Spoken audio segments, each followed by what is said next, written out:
This isn't where the meetup event is. Excuse me, do you know where the meetup event's supposed to be? You don't know? Thanks for nothing. Excuse me, do you know where JP's hosting his meetup event? Why does anybody know? I don't know why I bother, I give up. And where did I park my car? Are you like me trying to find out where the next meetup event's gonna be? Don't worry, I got you covered. We're gonna share all the details in this video. Hey guys, hope you're doing well. Thanks for stopping by to check out this video. I do want to say up front that if you're not interested in learning about or attending the upcoming meetup event that this video is going to entail, feel free to click off and check out one of my other videos. If you are sticking around, then pay close attention because this is a special event I'm going to be sharing a lot of information about, and hopefully you could attend. All right, so let's get started. The events are taking place Saturday and Sunday, June 12th, June 13th in Altoona, Pennsylvania. Both locations are taking place in Altoona. The first one's going to be Lakemont Park, obviously located in Altoona. Now I visited there for the first time last year, made a video there, and had a fantastic time. It's a small family-owned park. They have a nice selection of rides. Not a huge park, but enough to keep you entertained. But they have one ride in particular that is known pretty much almost worldwide. It's called Leap the Dips. It's the world's oldest wooden roller coaster. It's located there, it's operating, and you can ride as many times as you want and ride on a literal piece of history. They also have another major coaster called the Skyliner, which I consider almost like an abandoned coaster that they got working again. The thing scared me to death. I thought I was gonna lose my life a few times. It was terrifying, but a heck of a lot of fun. I rode it a few times, and it's a coaster I will never forget. It is scary, shakes you up like crazy, but a lot of fun. Aside from the two coasters, they do have a kiddie coaster, a kiddie 4x4 truck ride, but they also have go-karts, gas-powered go-karts, gas-powered antique cars, a train ride. They do have paddle boats, 2 mini golf courses, and I believe a couple other things. The admission is only $18.95 for a wristband. Wristband gives you unlimited access to all the rides and the mini golf courses for as much as you want throughout the day.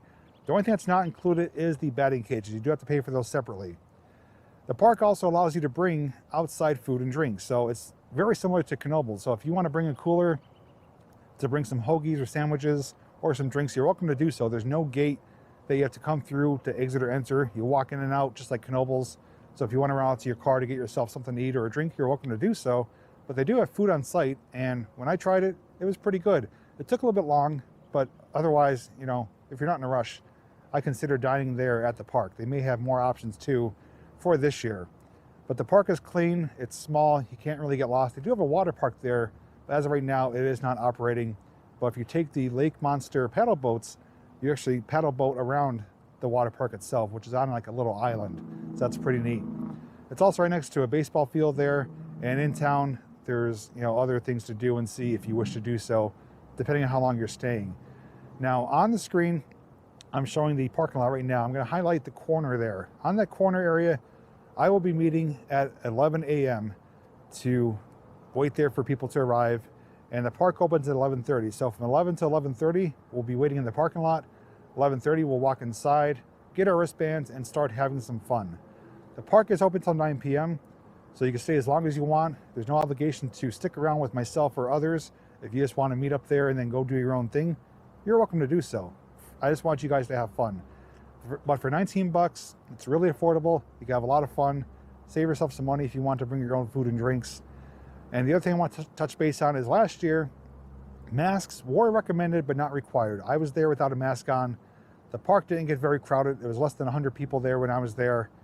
And they do want you to practice social distancing. This year, I don't know what they're doing at the time because we're right here in April. By June, things may change. So down below in the description, I will link up their Facebook and website. Hopefully they do have some updates on there as to what is recommended or required. If not, feel free to reach out to the park. I recommend bringing a mask just in case. I will have one myself. If it's not required, then it's up to you if you want to wear one or not.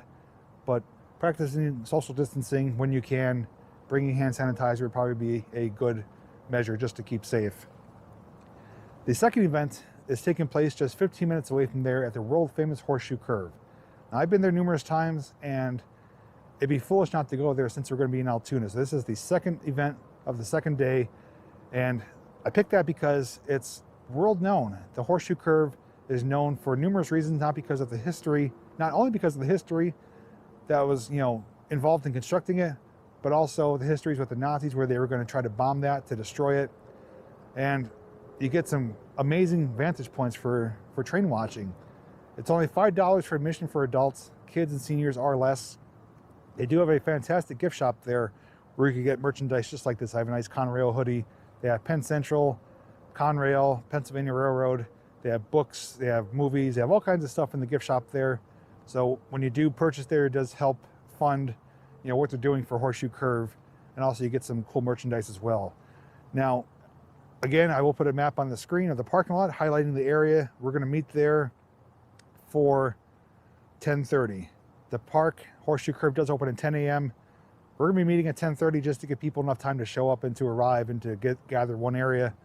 And then at 11 o'clock, we will head up to the top of Horseshoe Curve. Now, it is rumored, fingers crossed, that the funicular railway is going to be operating this year. That's the incline railway that operates in tandem with each other. The weighted rail cars will take you up to the top of the hill there, so you don't have to climb 194 steps like I did. Because once I got to the top, I was like, oh, take me now, God. It was a rough climb, but I made it. It was worth the effort. But if it is running, you can ride up there without having to exhaust yourself by the time you get to the top. I know they are doing maintenance on it right now, so it's not open currently, but by June, fingers crossed, it will be open, and that is included with your admission. You can ride up to the top on a pretty cool incline railway called a funicular. Lastly, I also want to say is that, you know, you're not obligated to do anything you don't want to. You don't want to stay as long as the others, you don't have to. If you don't want to attend both events, you don't have to. So if you only want to come out for one of them, pick one you want to come to, come out, have a good time. You know, Lakemont Park is going to be rides and, you know, having fun like a kid at an amusement park. Horseshoe Curve is going to be trains, history, and just taking in the beauty and the power of Norfolk Southern running through on the three main lines there. Obviously, if you are attending both events, I do recommend staying overnight in a hotel, especially if you are traveling there. I will be staying overnight myself. I will put a couple recommendations down in the description for hotels in the area of which I've stayed at. They're clean, they're relatively affordable. Some of them do offer free breakfast or a bagged breakfast to take with you. But if you're going to be traveling like myself, it is recommended to stay overnight. And once you're at these events, you can stay as long as you want. Lakemont Park open till 9 p.m. Stay till 9 if you want. I'll probably be staying until sometime after dinner time and then leaving to go check into the hotel. Horseshoe Curve, I'll be staying for a handful of hours and then leaving to head back home. So lastly, these events are open to everyone, just like they have always been. There's no special requirements except to have a good time, have a positive attitude, and be ready to make some good memories. If you're a YouTuber, or if you just want to get some pictures or video, come out, have a good time, make it monumental for yourself. If you're just a viewer or a subscriber and you just want to meet myself or others, come out and do so. There's no pressure. It's family friendly, it's safe. It's just a great way to meet each other and to hang out and have a lot of laughs, have a good time. And there's no pressure, no obligations whatsoever. If you are a content creator, do plan on being there and you'd like your subscribers to know about it, feel free to make a video for yourself sharing all these details, or feel free to link my video into yours. That way they can know all the details and be able to meet their very own content creator that they do support. If you don't want to do that, just want to come out and hang out, again, you guys, it's your choice. I'm just picking the location and organizing it. But in the end, it is for you guys to have a great time, make some good memories, have some good conversation, make a lot of laughs, and just make it one of the best events we're going to have coming up here for 2021. If you do have any questions, feel free to comment down below. Don't forget, down in the description, I will have all the information linked down there as far as the websites and stuff like that. And lastly, I just want to say thanks for watching. As always, I'll see you in the next video and hope to see you at the Meetup event. Now somebody help me find my car.